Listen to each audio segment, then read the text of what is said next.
Pemirsa, apa kabar? Mari kita saksikan Warta Berita PTS tanggal 17 Maret. Taiwan diselimuti hawa dingin akibat dampak masa udara dingin kontinental. Suhu di Gunung Taipingsan pagi ini anjlok hingga 0 derajat Celcius. Gropel juga turun di Gunung Hehuanshan. Badan Cuaca Pusat memperkirakan peluang turunnya salju di pegunungan di wilayah sentral dan utara dengan ketinggian di atas 3.000 meter pada hari Senin dan Selasa. Gropel turun di Gunung Hehuanshan sekitar pukul 8 pagi, namun salju masih belum tampak. CWA mengeluarkan peringatan suhu rendah untuk 7 kota dan kabupaten termasuk Taipei, New Taipei, dan Keelung. Suhu rendah berkelanjutan di bawah 10 derajat Celcius berpeluang terjadi di wilayah Miaoli ke utara dan Ilan. Cuaca besok dan lusa diprediksi akan lebih dingin. Salju juga berpotensi turun di area pegunungan. Ditjen Jalan Raya telah menutup beberapa ruas jalan sejak kemarin sore, juga mengingatkan pengguna jalan akan hujan dan kabut tebal di daerah pegunungan. Saat berkendara di ruas jalan ini, sebaiknya nyalakan lampu depan dan melaju pelan-pelan. Kasus penipuan di Taiwan merajalela. Jumlah uang yang berhasil dicegat di loket lembaga keuangan tahun lalu melampaui 10,1 miliar dolar Taiwan. Beberapa hari yang lalu, seorang kakek yang mengaku sedang merenovasi rumah menuju loket untuk menarik uang tunai sejumlah 1 juta dolar Taiwan. Polisi kemudian bertanya kepada perawat yang mendampinginya dan mengetahui bahwa kakek tersebut tidak mengalami renovasi rumah, sehingga diasumsi menemui kasus penipuan terkait investasi. Seorang lansia datang ke bank untuk menarik uang tunai sebesar 1 juta dolar Taiwan, namun ia hanya menyebut uang tersebut digunakan untuk renovasi rumah tanpa memberikan rincian yang jelas. Petugas bank yang curiga segera merapor polisi. Awalnya, kakek enggan memberikan rincian. Untung ada PMA Filipina yang memberitahu polisi bahwa lansia ingin menarik uang atas perintah seseorang dan kasus penipuan pun berhasil digagalkan.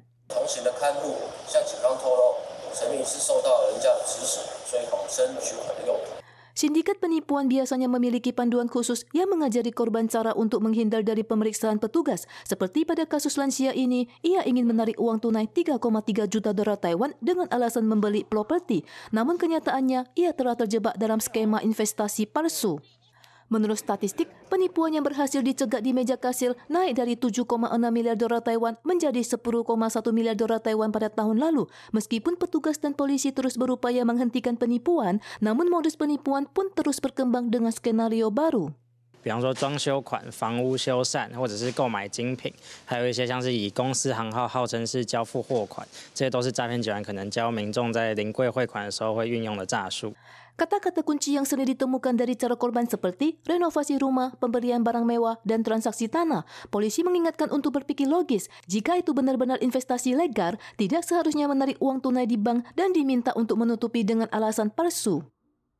Kasus penembakan yang dipicu oleh konflik wanita penghibur antara toko tembakau dan alkohol dengan markas prostitusi terjadi di Desa Wantan, Kabupaten Pingtung dini hari tadi. Sebanyak 5 orang mengalami luka tembak. Kini korban tengah dirawat di rumah sakit di bawah pengawasan ketat dari petugas kepolisian. Kasus penembakan terjadi di luar sebuah bengkel cuci mobil tanggal 17 dini hari. Insiden ini dipicu oleh konflik gadis panggilan antara toko tembakau dan alkohol dengan markas pelacuran di Desa Wantan. Pertama-tama anak buah markas prostitusi menuju toko tembakau dan alkohol untuk menghancurkan toko tersebut. Kemudian kedua belah pihak bertemu di dalam sebuah gang. Tak diduga 3 anak buah toko tembakau dan alkohol yang bersenjatakan pistol dan senapan melepaskan total 25 tembakan dan melukai 5 orang dari markas prostitusi. Pihak kepolisian telah mengincar mobil dan mengejar tersangka yang terlibat kasus. Pasangan pengantin dari Tiongkok, Yaya, memposting komentar terkait reunifikasi antar selat lewat kekuatan militer di medsos. Ditjen Imigrasi Nasional atau NIA memberi ia batas waktu 10 hari untuk meninggalkan Taiwan. Video terbarunya mengklaim bahwa izin tinggalnya di Taiwan telah dipangkas dari 6 bulan menjadi 10 hari. Namun hal ini dibantah oleh NIA yang menyatakan bahwa semua ini diproses sesuai hukum dan menekankan jika tidak meninggalkan Taiwan sebelum tanggal 24, ia akan dideportasi secara paksa.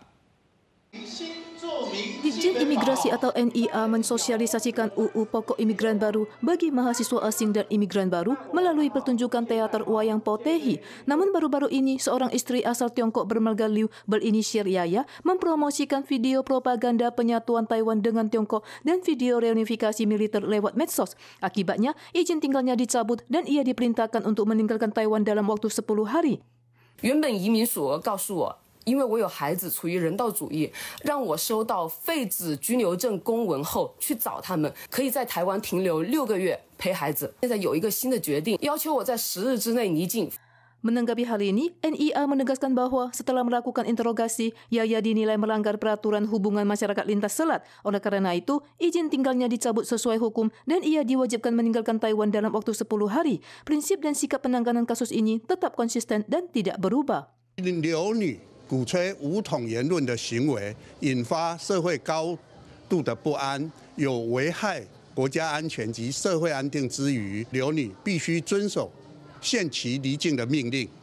Sesuai peraturan, 24 Maret adalah batas terakhir bagi Yaya untuk meninggalkan Taiwan. NIA kembali menegaskan bahwa tindakan propaganda reunifikasi militer Yaya telah menimbulkan ancaman terhadap keamanan dan stabilitas sosial. Jika ia tidak meninggalkan Taiwan tepat waktu, ia akan dideportasi secara paksa. Yuan Legislatif melakukan peninjauan peraturan terkait penerapan hari peringatan dan hari libur nasional pada hari ini. Menurut statistik dari Kementerian Ketenagakerjaan, total jam kerja tahun lalu adalah 2030,4 jam, mengalami peningkatan selama 4 tahun berturut-turut. Serikat Pekerja menyerukan penambahan hari libur nasional atau cuti khusus dan memprioritaskan perbaikan upah rendah dan kondisi kerja guna mengurangi jam kerja secara efektif. Statistik Kementerian Ketenagakerjaan atau MOR menunjukkan total jam kerja tahunan pada tahun 2024 mencapai 2030,4 jam, meningkat selama 4 tahun berturut-turut. Serikat Pekerja menegaskan bahwa Taiwan telah menjadi pulau kerja berlebihan dan alasan krisis SDM hanyalah dalih. 显然，台湾的劳工到目前为止还必须用加班来换得更高的这个报酬，改善这个低薪的问题。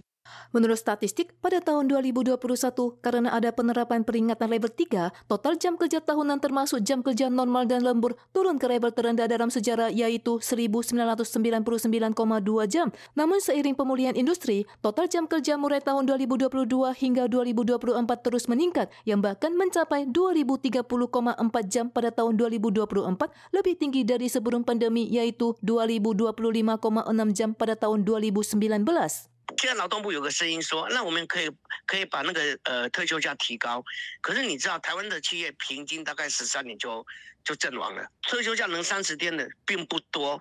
Ormas menilai bahwa rendahnya upah dan buruknya kondisi kerja menyebabkan tingginya tingkat peralihan profesi sehingga sulit untuk mengakumulasi masa kerja. Dibanding cuti khusus, Ormas mengusulkan penambahan hari libur nasional agar pekerja yang tetap bekerja pada hari tersebut berhak mendapatkan upah 2 kali lipat. Pemirsa sekalian, sekian Warta Berita dari PTS. Kita soal lagi di lain kesempatan. Sampai jumpa.